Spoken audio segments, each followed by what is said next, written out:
And this week, the man is here to defend himself. Jimmy, I welcome you to our I may have to program. defend myself, but I don't have to defend my product. Well, that's very true. All right. I mean, you're Now that we've established that. You are a paying client, and Is there anybody in the control room that can get a cup of coffee? I've been up and I've been looking at this fuzzy face. What you people don't on the air don't know is I've been looking at this since about 6 o'clock this morning, and I'm really tired of it, and I need a cup of coffee to bolster my spirits to sit here and look at you for a little while longer. Could you make it 2?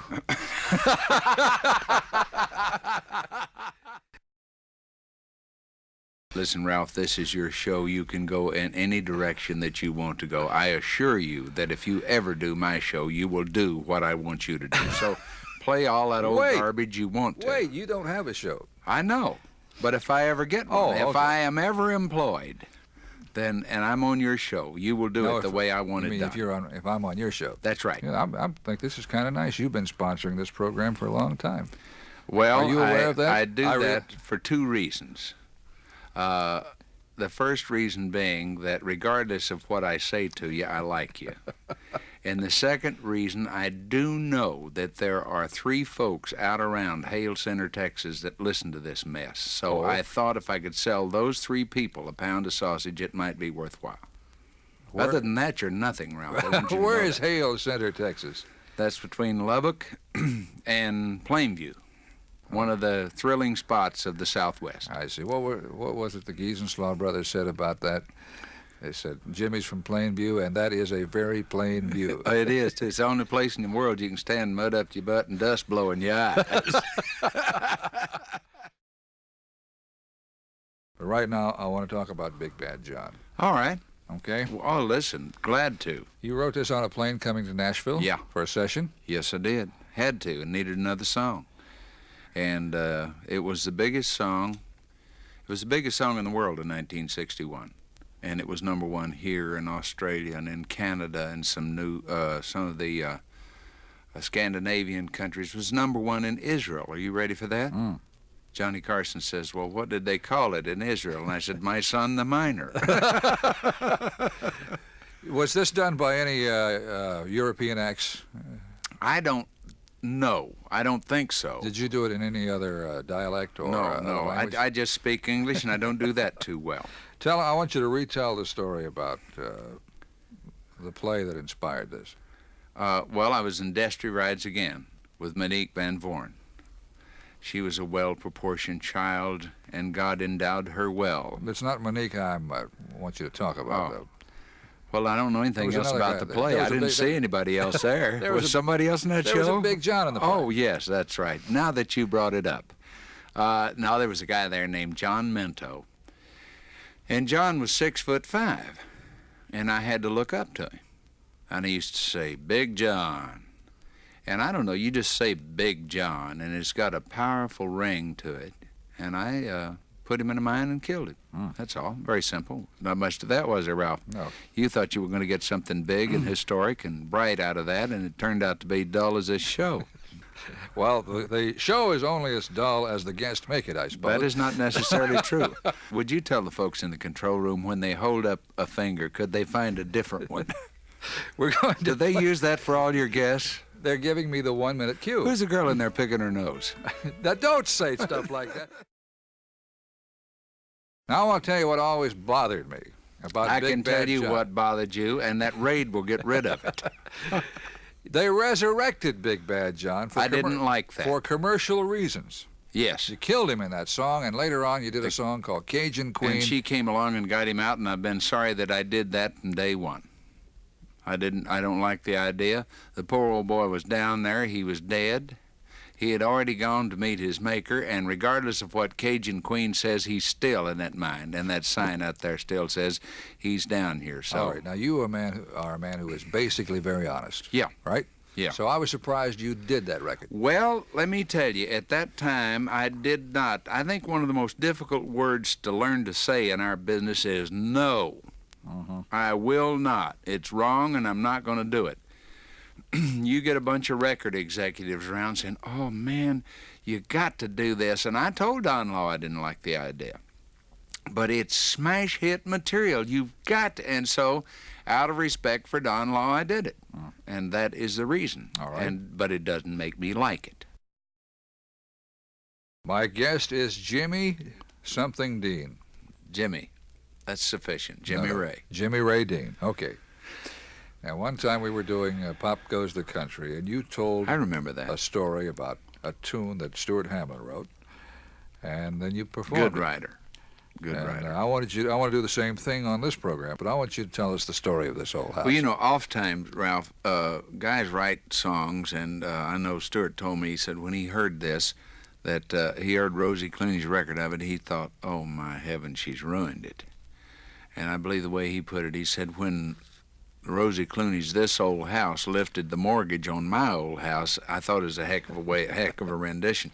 But she did it way up tempo, and the story is a true one, and you know that Stuart is a mountain lion hunter and had a big pack of dogs, and he and a buddy got lost up in the high Sierras one time in a blizzard. And the dogs left and went back to the truck, and they were wandering around on horseback just lost. And they ran across an old prospector's shack, and and Stuart's buddy said, well, listen, any old port in a storm, and that house is empty, let's go in there and spend the night. And Stuart said, that house is not empty.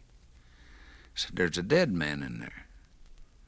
The guy said, what are you talking about? He said, well, the dog's on the porch, and there's no smoke coming out of that chimney. And they went in, and the old prospector had suffered a heart attack. And so they went ahead in, and they moved him out on the porch where it was colder. And they built a fire in the fireplace. And on the back of a cracker box, by the light of that fireplace, that night, Stuart Hamlin wrote This Old House. Jimmy, I was sort of concerned about the untold portion of the story. What happened to the old man? I don't know. That I don't know. I assume he was a loner. I had to be, I would think, yeah. But the song, you know, my old hound dog lies asleep. Yeah. He don't know I'm going to leave, else he'd wake up by the fireplace and sit there and howl and grieve. What else did Stuart Hamlin write? He wrote a number of religious songs. Yeah, well, he wrote I Won't Go Hunting With You, Jake, but I'll Go Chasing Women, but that was in his drinking days. And then Billy Graham got a hold of him, and then he wrote It Is No Secret. Right, that's the song I was thinking about. Pretty I met song. him one time, a long time ago. He's a little boisterous. He is slightly extroverted. Yeah, he reminds me of another fella I know a great deal. Well, he's from Lubbock. Is he? Jimmy, you fired Roy Clark one time, didn't you? I did. I did that. He's still one of my dearest buddies. His boat's docked right across the dock from mine down in Fort Lauderdale. And I have a thing, you know about it. I have a fetish about being on time. When I'm supposed to be somewhere, I'm there, and I'm usually ahead of schedule. And Roy could never get anywhere on time. And he hasn't changed. Not a bit. Not a bit. He'll come storming in late, and he did that. I told him, though, I gave him sufficient notice. I said, you just keep it up. And I said, you're going to go. Now, wait a minute. He worked for you and your band, didn't he? Yeah. And so one morning he came flying in late. I said, don't unpack it. He said, you're kidding. I said, I am not kidding. Don't take it out of the case. He said, well, let me pick one. You might like it. But we've still remained the greatest of friends over years. And I told him when I fired him, he's the most talented man I ever fired. And he is a multi-talented human being, really. But he didn't stay fired, did he? No. He went on his own. And No. I didn't hire him back. Didn't. Oh, I got him back on The Tonight Show. Well, no, I'm thinking about the motorcycle incident. No, well, he didn't work. He just drove a motorcycle through the door of the club where we were working, said hi, and I fell off the stage laughing at the crazy son of a gun. I never did dislike him. Well, it seems that after you fired him, you were working your gig at a club, and he decided to pay you a visit on his motorcycle. Yeah, and he did, right through the front door. Got somebody to hold it open. He went, wong, wong, wong, on that great big Harley and right up to the stage. Give you an idea how many people we had in the room.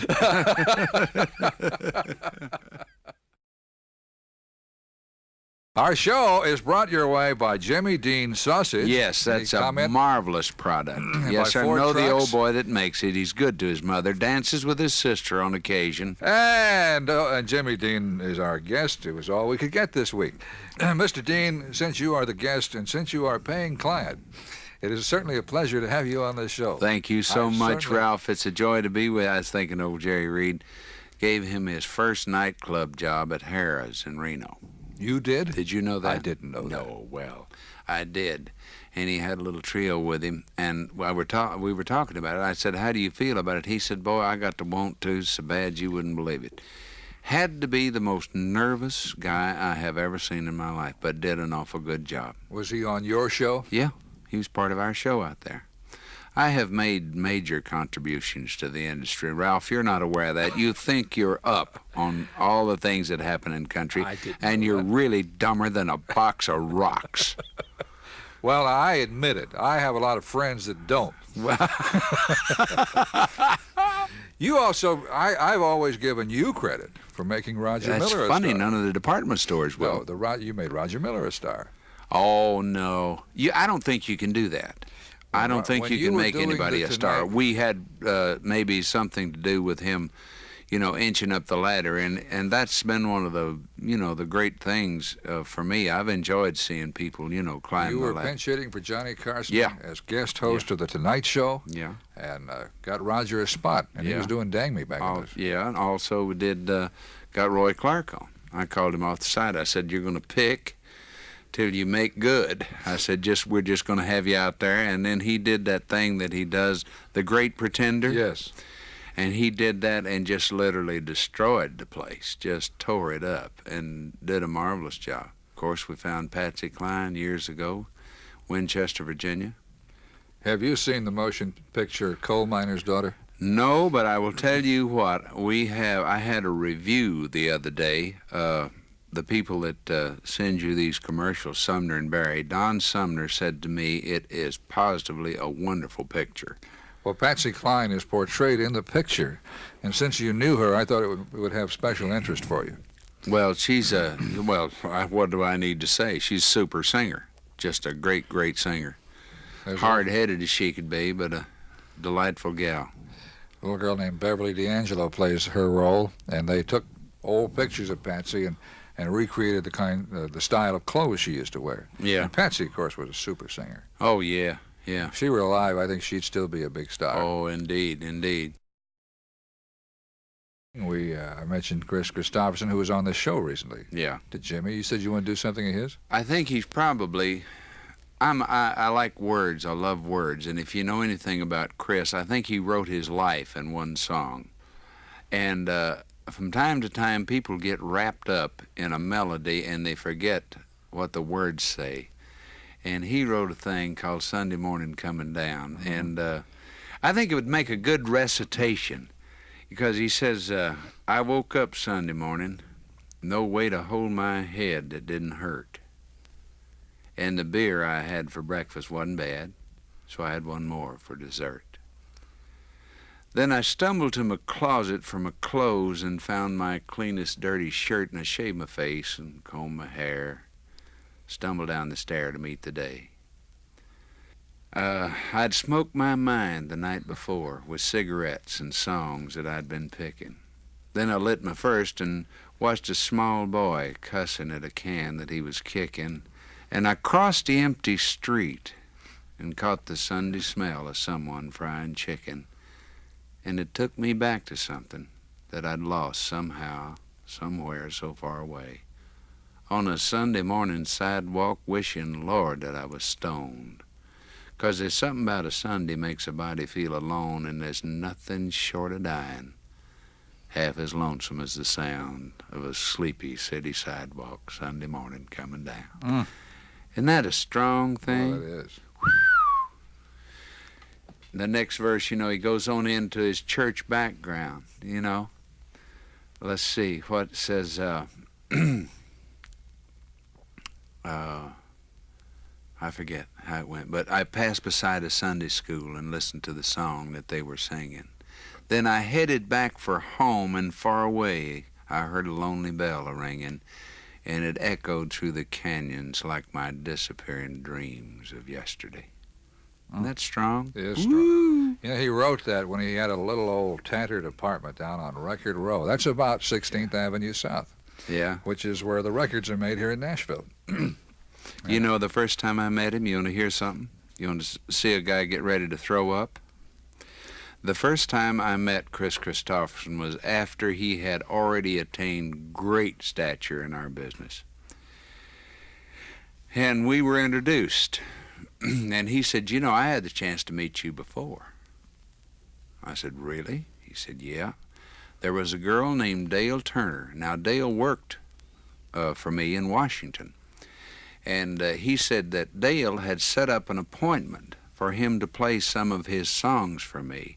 And he said, you were so big, and I just got scared, and I was afraid to show up. And I said, oh, Lord, have mercy. My guest is Jimmy Dean, and Jimmy, we're going to play the song I Owe You, a tribute to your mama. You bet. It's a great, great lady, super lady. What is her name? Ruth, and she doesn't have a middle name. Really? But I can't do that song anymore because she's in a home now, and it would tear me up. It did it bad enough when she was in good health. And there's a thing that hung around New York for 20 years. Mitch Miller told me, you can't record that 20 years ago. Said it's too schmaltzy and too long and too corny, and nobody'd care anyhow. What did he know? Apparently not an awful lot. Came out in, 78? I think so. And was an immediate hit. Million seller. I saw the gold record. Yeah. You have that at your boat. Yes. Well, it's not there anymore. I don't know where I know it's at home now. It's at home now. Jimmy, when Louise Mandrell, who is Barbara Mandrell's sister, was on the air, she was a little upset because she'd had a pet pig that she was in love with named Rose, and it was sold to the Jimmy Dean Meat Company, and you guys made sausage out of it, and it broke her heart. That is a fallacy. All our hogs volunteer. They come up and say, me next. Why did you get into the sausage business? You could have gotten into the automobile business. Well, if you ever saw my act, you would realize that it was imperative that I diversify. I better get into something I know what I'm doing.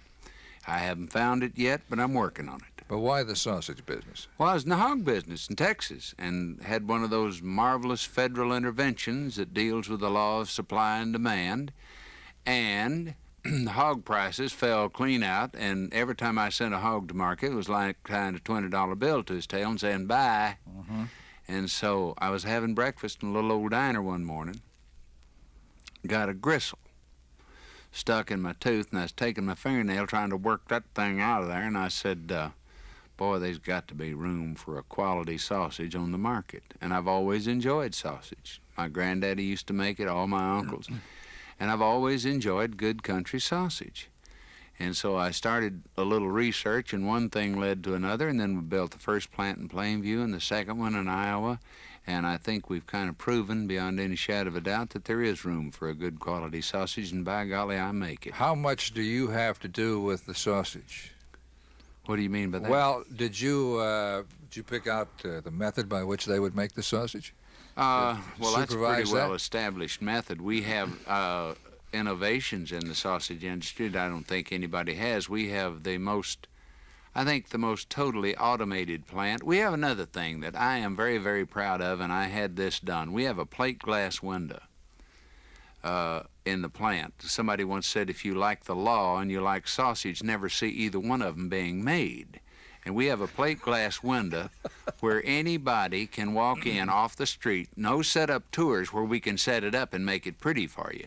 You can walk into our plant and see what's going into the product that you take home and cook on your table. We're very proud of what we do.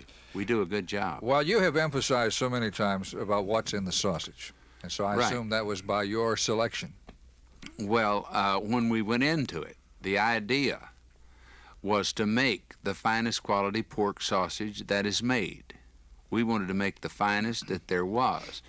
And we learn every day. We made and still do make the finest quality pork sausage, but if something comes along that is new and innovative and permits us to improve upon that quality, then we're going to do that too. Louise Mandrell, I wish you would speak to sometime, though, because she was a little concerned about that hog. I know. Jimmy, I want to talk a moment about the Muppets. The Muppets have really become outrageously popular. They have their own television show, and Miss Piggy and the Frog, Kermit, Yeah. are all very popular. My kids love them. But they started with you, didn't they? Yeah. They started on local TV in Washington, D.C., and I saw them there doing a sausage commercial. Oh, not a sausage. Are you kidding? I got sausage on the brain. A coffee commercial. And then we took Rolf to New York, and that's the first network exposure they had. And they have been just phenomenally successful, and I think justly so, because they are just extremely talented people. Now, if you remember, folks, the old Jimmy Dean television show had this puppet, which was Ralph the dog. You called him Ralph. Yeah, and that was wrong. I did that because he reminded me of you. I see. He was ugly and had a fat face. Oh, okay, your turn will come. Now, My time will come.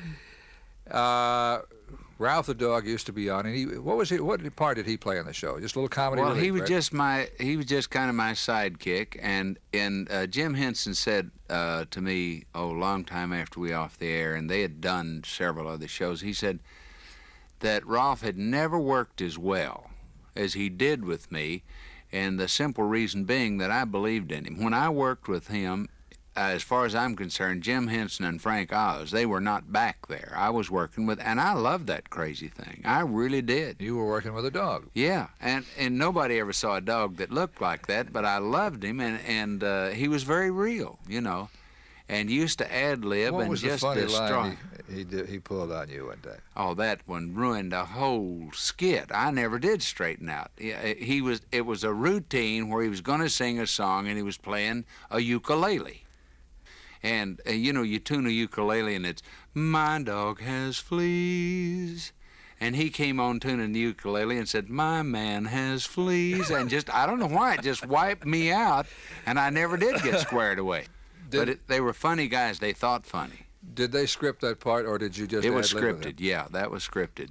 But we winged a lot of it. You know, we'd get to ad-lib and just go on and get out in left field, and a lot of times didn't get back. Had Jim Henson, had he created Miss Piggy and... No, I'd never seen Miss Piggy. I saw Kermit, and they used to have they have worms.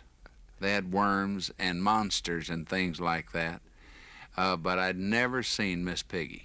But she's a recent creation and certainly the biggest thing on the show. You told me earlier you'd like to do a television show with Miss Piggy. I've got to go talk to Jim about doing that show. I should do it, and I just think, you know, with me being in the sausage business, it's an excellent premise to do something with Miss Piggy, you know. Jimmy, I haven't mentioned your movie career. You do everything.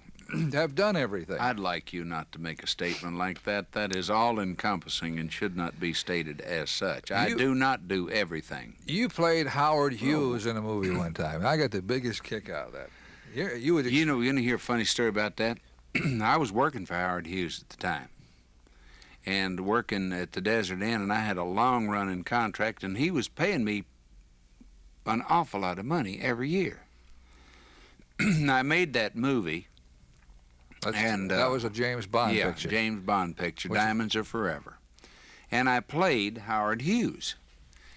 And I think I got paid $10,000 for making that movie.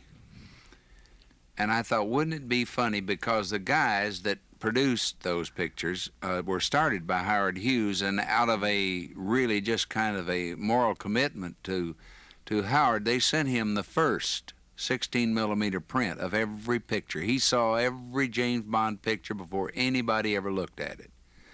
And they sent him the first copy, and I thought, wouldn't that be funny if Howard Hughes picks that up and says, that son of a gun is playing me, and I don't like the way he's doing it, and let's just go down to the Desert Inn and fire him. It would have cost me about $500,000 a year is what it would have cost. Now, Jimbo, we have to leave, my friend. I thank you very much for being our guest. Ralph, I have picked on you all week long, and if people don't know, I pick on Ralph Emery because of love. And I will tell you, there's nobody in our business that I have greater respect and admiration for than Ralph Emery, and I am honored to call him friend. Thank you, Jimbo. Goes for me, too.